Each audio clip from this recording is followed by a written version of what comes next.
क्या आपको पता है कि हमारे देश को आईआईटीएंस पर कितना रुपया खर्च करना पड़ता है? कितने बड़े इंस्टीट्यूट खुले हुए हैं, लेकिन आईआईटीएंस क्या करते हैं? आईआईटीएंस जैसे तैसे बेचारे मेहनत करके जेईई क्रैक करते हैं। इसके बाद में विशेष परीक्षा आईआईटी को पास करनी पड़ती है। उसके बाद भी बहुत मेहनत और संघर्ष के बाद वो 4 साल बाद बैचलर डिग्री हासिल करनी पड़ती है उन्हें।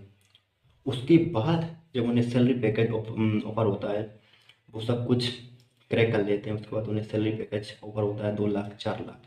तो उन्हें बड़ा दुख होता है कि इतनी सैलरी के बाद यार हमें छोटा सा पैकेज मिला है। तो इस वजह से कई लोग हमारे देश को छोड़कर विदेश चले जाते हैं, जैसे Dubai, America, China, Japan, France, Italy, Belgium, Norway, इन देशों में चले जाते हैं और वहाँ पर अच्छा खासा मुनाफा मिलता है, अच्छा खासा पैसा मिलता है, जिसकी वजह से हमारे देश में जो टेक्नोलॉजी है वो धीरे धीरे कम होती जा रही है बाकी देशों की तुलना में। हमारे देश में जिस तरीके से टेक्नोलॉजी बढ़ रही है वो बहुत पुरानी हो चुकी है बाकी देशों की तुलना में। जापान में 5G 6G बहुत पहले आ चुका है, अब 6G चल रहा है जापान में। अब हमारे इधर 5G आया है, अभी कुछ महीने हुए हैं 5G को यहाँ, जबकि जापान में पहले ही आ चुका था। चाइना में और 6G 7G बनाने की तैयारी चल रही है, 6G वहाँ पर पहले ही लॉन्च हो चुका है। तो इस तरीके से हम देख रहे हैं कि यहाँ पर हम जो मोबाइल यूज कर रहे हैं, ओप्पो का, वीवो का, रियलमी, नार्जो, कई सारे इन्फिनिक्स, ये सब हम विदेशी कंपनियों से ले रहे हैं। विदेशी कंपनियां इनका निर्माण कर रही हैं। मेड इन इंडिया का स्टिकर हमारे भारत के जो विक्रेता होते हैं वो लगा देते हैं। और ये सारे मोबाइल्स हैं ये विदेशी कंपनियों के हैं और वहाँ से खरीदते हैं, इसके बाद यहाँ पर बेच देते हैं।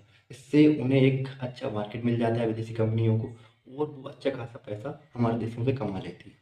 लेकिन वहीं हमारे देशों के जो आईआईटीएंस हैं, जो इंजीनियर्स हैं, वो विदेशों में चले जाते हैं। अगर वो विदेशों में ना जाएँ, यहाँ पर काम करें, तो जो सॉफ्टवेयर हमें हम दूसरे कंपनियों से, दूसरे देशों से खरीद रहे हैं, वो हमारे देश में खुद अवेलेबल हो रहा है। क्योंकि हमारे देश के में कई सारे ऐसे युवा हैं जो कई सारे बहुत, इनके अंदर बहुत सारा टैलेंटेड है, कई सारे ऐसे सॉफ्टवेयर डेवलप कर सकते हैं जो किसी ने सोचा भी नहीं होगा। अमेरिका तक को पीछे छोड़ सकते हैं। लेकिन बात यही है कि हमारे यहाँ सैलरी पैकेज कम होता है, जिस वजह से सरकार को भी काफ़ी सारा नुकसान उठाना पड़ता है, क्योंकि इतनी ज़्यादा इनकम नहीं होती है। उसकी वजह से वो दूसरे देशों में शिफ्ट हो जाते हैं और वहाँ पर जाकर काम करते हैं। वहाँ पर उन्हें अच्छा सैलरी पैकेज मिलता है, जिसकी वजह से वहाँ पर वो नए नए सॉफ्टवेयर डेवलप करते हैं और उस देश का नाम, जीडीपी बढ़ती है, उस देश का नाम भी विकसित होता है कि यहाँ पर नया सॉफ्टवेयर लॉन्च हुआ है। उस देश के में इतनी ज़्यादा इकोनॉमी बढ़ गई है, इतनी ज़्यादा जीडीपी बढ़ी है, वो सॉफ्टवेयर के थ्रू काफ़ी सारा पैसा कमाते हैं।